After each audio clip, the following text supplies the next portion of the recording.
The middle one controls the light to tell you if you have brake failure coming on with your master. I'm going to change that over to a power port.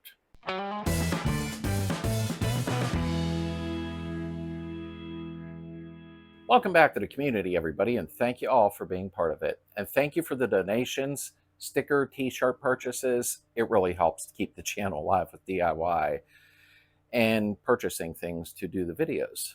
Thank you. Today, we're going to go ahead and do the brake light switches. Are your brake lights not working? Or do you have fluid leaking from the master where the switches are? Then this video is for you. Now, I'm going to go ahead and show you which ones I'm using and why. And I'm removing the master cylinder, and I'll tell you why. Do it which way you want to do it. That's entirely up to you. This is just the way I do it. Come on, let's get on it. But something I want to bring to your attention is if you haven't had the chance yet, make sure you subscribe to VW Trends Magazine. I'm really a big supporter of them, and they do support me also. Pop down into the description below and go ahead and subscribe to VW Trends. They do a lot of stuff for us DIYers and things of that nature. So give it a shot. So what we'll do first is we will do the switches on the master cylinder. So I'm going to show you a couple of things, then we're going to go over to the car, we're going to get it handled, and then we'll do the brake hoses and reservoir after that. But first, all right, so what do we have here? We have my factory master cylinder from my 1968. And you see 3 switches, all right? Now, mine, the middle switch is for the idiot light, like you would see here. And yes, I always call them idiot lights, although they're not. Anyhow, the middle one controls the light to tell you if you have brake failure coming on with your master. I'm going to change that over to a power port. I don't really need the light to tell me that my brakes are failing. So what you can do is you can switch over to 3-prong switches, since the new masters only have 2 ports, as you see here. So I decided to stay with the 2-prong switches, okay, so that I can put a power port in that spot. I'm not concerned about the light. If you would like to, though, you could switch to 3-prong switches like you see here.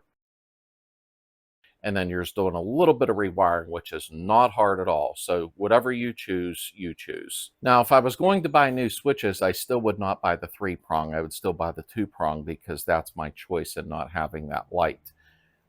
What I have here, though, that I'm using are the factory brake light switches that were original to the car, because they still work and are nice quality German. So I am going to stay with them. They do have a tapered thread, okay? And the reason I brought that up is I won't be using any type of Teflon tape or sealer or Loctite or anti-seize or baby powder, whatever. I'm not going to use that on the threads. They're going in dry, okay? So that's my choice. These are to get torqued to 14 foot-pounds. If you choose to sneak in there with a wrench, which is very awkward to get in there and just go by the feel of it, good luck, because this can happen. Yeah, that was sent to me by a friend. You can break them off very easily. He actually tightened it and then decided to back off a little, and that's when it did break. You do what you feel's right. I'm not planning on sneaking a wrench in there because you don't have barely any room to move on a 22mm wrench. Okay, so yes, I do have a residual valve on mine. However, it don't matter. It's very tight. As you could see, my switches are not on there. So if you try to get a 22mm wrench in there, and that's what I have, even if this wasn't here, this gets pretty tight to try to get inside of here, and then you're just turning a little bit at a time, if that makes sense, and that's how you end up breaking them also. I'm going to pop the master off. It's not hard to do. Yes, you will have to rebleed, but you should anyhow, even if you remove your switches. I don't care what anybody says. So let's get started on that. It won't take long. Now make sure that you remove the brake fluid. Drain it out, because you're going to have it all over the place if you choose to do it this way. Okay. And first things first, I'm going to take an 11mm wrench. Use a flared wrench if you want. I have brand new lines, so not a big deal. But make sure you get something to catch the brake fluid in. If you want to go ahead and reach in there with a wrench and do it that way, go ahead. That's not a problem. This is just the way I do it, so I don't have an issue. And it's not very much fun reaching inside of there with a wrench, moving it 1/8 inch at a time. But I want to torque it right to 14 foot-pounds so it don't break off inside and I don't have a problem with it leaking. So there's reasons I do what I do. Do it which way you choose.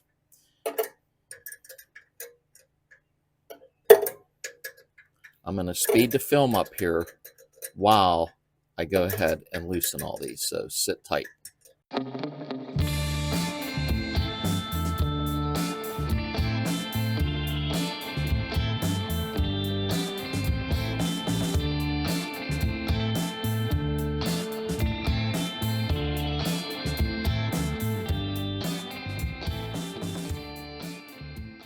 Okay, so we have all the lines loosened up. Now, when you pull your hoses off of your brake reservoir, you're going to have fluid coming down. So make sure you put a little container there to catch it, or use some type of suction to pull it out of the reservoir if you would like to.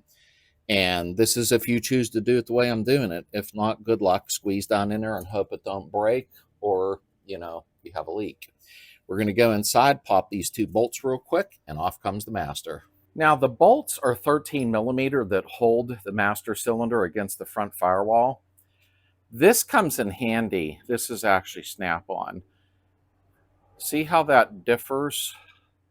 How it's kind of got a wobble effect? Comes in handy for what I'm doing today. This will swivel slightly instead of a big swivel on it, like a universal. I just thought I would show that. Kind of cool. Not just Snap-on makes them, a lot of people do. All right, so we are inside the car, and you have your 13mm bolt here, and you may not see it on camera as well. There's one here. The nice thing about this too is if you've never had your master cylinder off, I'm going to show you something very, very important to check for while it's out if you choose to go this direction. So let's go ahead and get the bolts loosened up first. Trying to stay out of your way. It's not easy sometimes with certain camera angles.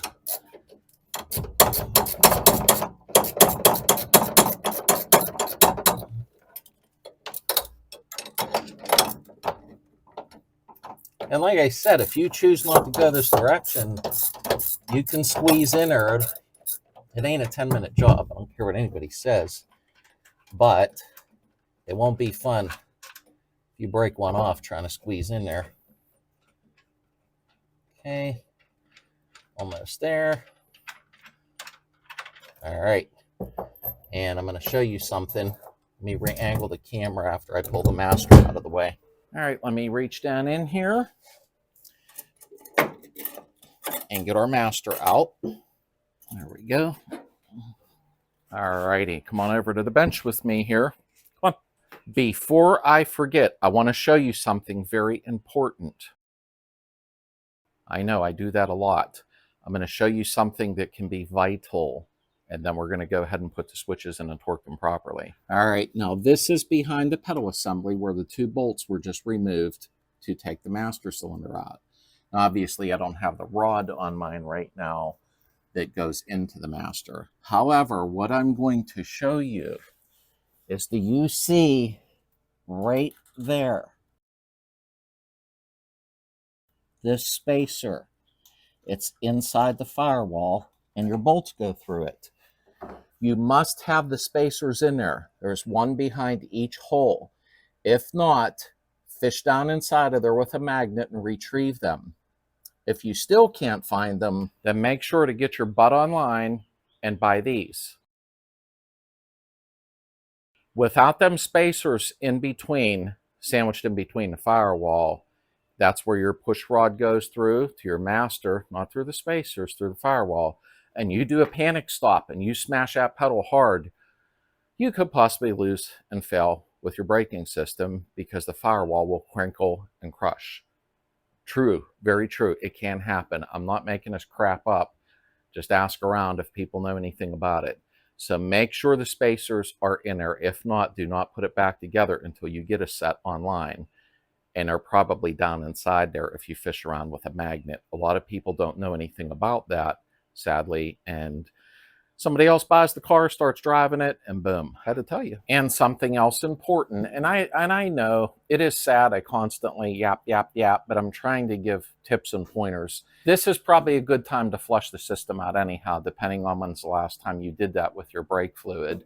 I think it's every 2 years. I'm not positive, but you should flush your braking system out because of moisture, condensation, etc., etc., and put fresh brake fluid in. So this is actually a good time to do it. So we have our master sitting on the workbench, as you can see. Now we're going to talk about this before we put the brake light switches in. This hooks to your pedal assembly on your brake pedal. Okay, it slides onto a pin. Every time you push your brake, this rod pushes in and activates the master cylinder to apply pressure to the brakes. Now, something I brought up in a video before, and it will be down in the description, a link to it, is how to adjust this rod. I do believe I did a video on that. I'm like 99.9% sure. I have up over 400 videos, so I start forgetting. The play in this is vital, because if you hit your brakes and they work fine and you let go and are still kind of applied, or your brake lights are on, and technically you don't have the pedal pushed. You don't have the right gap here. Now, if you're good to go, do not turn any of this. If you're not good to go, watch the video in the description below, but you have to have 1 millimeter of play before it touches. The plunger is what I call it. So you would have to have a little play before you actually activate it. So I hope that made sense. But there's a video in the description for you to watch, so this is adjusted properly. Now I've got my torque wrench ready. I'm going to just put this in the vise so I have something to hold on to it with, and we're going to go ahead and do 14 foot-pound. Again, I don't use Teflon, I don't use sealer, I don't use anything. These are tapered threads. You should not need to do that. If you're reaching inside of there with a wrench, like I had just said, it is aggravating. And somebody in the comments will say, I did it, it was easy. Good. But what I'm telling you is you can break the fitting or have a leak or have issues. So let's get set up. Now, as you can tell, I got it in a vise. Do not clamp this real tight and crack anything. I just need it to barely hold so it doesn't move. I don't know where that tape came from. I have these plugged off so no dirt gets in. These are the brake line fittings. I have this turned around in the vise. So we're going to go ahead and start this in. And I just realized I got the wrong torque wrench. Now, what I'm going to do is put an adapter, and in my 22, I'll double check here. I got a digital one. I need to put the batteries in and use it. Okay, let's do 14 foot-pound. These things always make me nervous.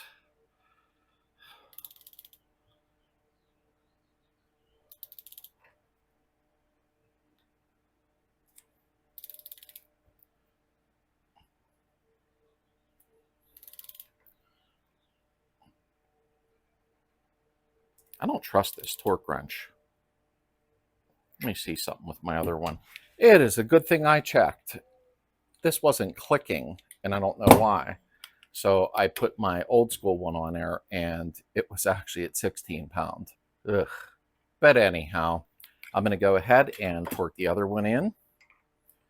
Make sure, if you're going to reuse your old German ones for any reason, you know, I don't know what your predicament is or situation, make sure you clean the threads real good, okay? And make sure there's no debris on anything. I need to go ahead and use my new torque wrench. I got to put the batteries in and mess with it. Vevert sent me it. I didn't try it yet. So make sure you go to 14. I don't know if you'll be able to see that properly, but that's at 14 pound, which is perfect. When you look, we were pretty much close to running out of threads. So I guess that torque specification is pretty dang good. So imagine if you were doing it by hand, reaching in there and moving the wrench like that, because that's all you can do. I don't care. It's true. Yeah, you would unintentionally end up breaking these for the most part. Not all of you, but some of you. So these are torque to spec. Let's go ahead, get everything back together, and go over some vital things while we're doing it. As soon as we're done. I'm going to speed up some of the film though, so let's rock. What we're going to do now is get down in here with the master. Okay, now if you're alone in the garage, you don't have nobody to hold this and line the holes up.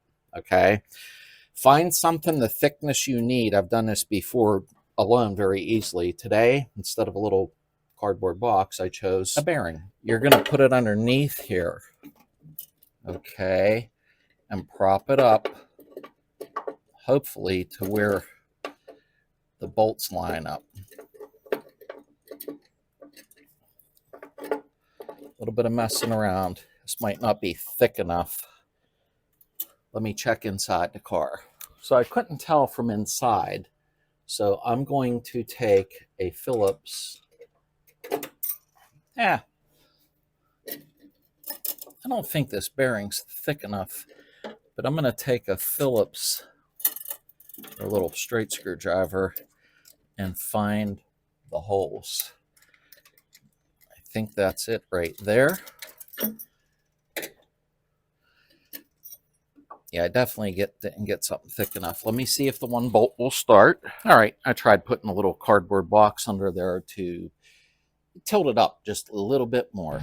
See if it's lined up. I don't believe it is. Nope, not yet. I usually get this the first time pretty quick. Not today. I had to reposition my little cardboard box.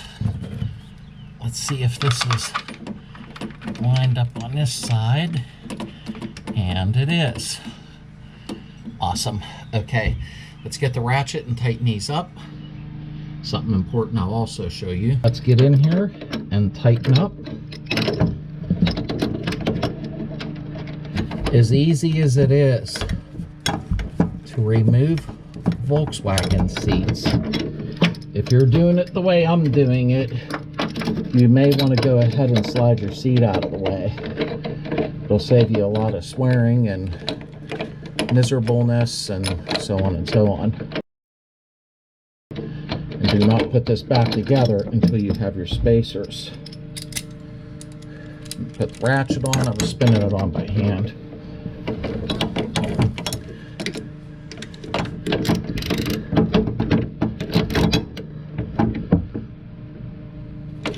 Now don't go berserk tightening them up.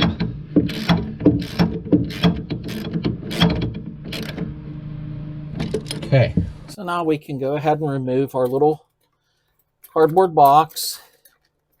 Now it's tight under there. Wow.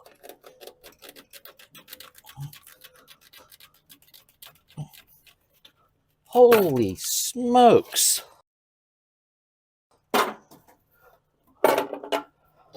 But I didn't have an extra set of hands, so I had to prop it up. Now, 68 and back. Remember, I have 3 of these. Now, I did mark them 1, 2, 3 with some white out because they're going to plug onto here. I'm going to remove the middle one, which would be marked with 2 dots, because I'm only hooking up 2 of these. So you're not going to see me plug them in today. And there's a reason I'll explain in a minute. But all you're doing is plugging these right back onto the switch. That's all you do. I'm actually going to do a little rewiring. So let's go ahead and get our brake lines back in. Give me a second. I'm going to speed up the film and I'm going to go over a couple of things about the brake reservoir for you. So hold on to your butt. Here we go.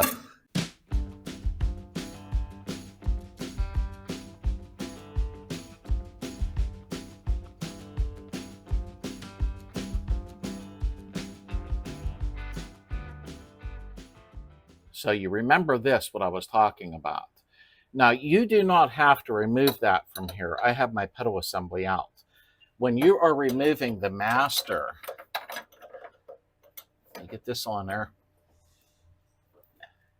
I don't want to put this on yet because I still need to do a few things. And your rod is still on there. You can slide the master out and your rod stays there. Just when you're putting the master back in, make sure the rod goes inside it properly, and you also have a rubber boot over that to protect it. So that's that in a nutshell. So if you notice, my brake reservoir obviously is not in. So you will go ahead then and you will bleed your system off, okay? Now, do not try to bench bleed your master cylinder. You don't have to on Volkswagen Beetles. You can gravity bleed the system, and I will be doing a video on that. But if you're this far in, you already know how to bleed the system, obviously. Or if you want to use a pressure bleeder or whatever, I don't use them. I gravity bleed, and then I go ahead and have somebody pump the pedal. So I think that's it for that part. So anyhow, we're going to do this next. My factory lines were just filled with crud. Remember, my car came from a salvage yard. I saved it. So we have new hose, which is made for brake fluid. I'll give you the part number in the next video if you need it. And we have new high quality metal lines. And I took my factory brake reservoir and scrubbed the crap out of it really good. I like the factory ones because even the lid tightens on it. It doesn't just keep spinning. And they're nice quality. So I did go ahead and clean that up and got it ready. And we're going to go ahead and do that next. So that was a video on brake light switches. And they are very important. I mean, you got to have your brake lights working. If not, then poof, somebody's going to whack you in the butt. You will see another video on the brake reservoir, the new lines, the new hoses, how they hook up. And then we're going to move on to the parking brake cables. We're going to do that. So we're going to remove our original German cables, clean them up, put them back. I'm not buying the new crappy ones if I don't need to, but at least you'll see how to replace them. Every little tidbit that you need to know. All right, thanks for being here. Don't forget, Sunday night at 9 p.m. Eastern, we have our live chat, and they are a lot of fun. We talk about everything on there. Everybody, have an amazing day.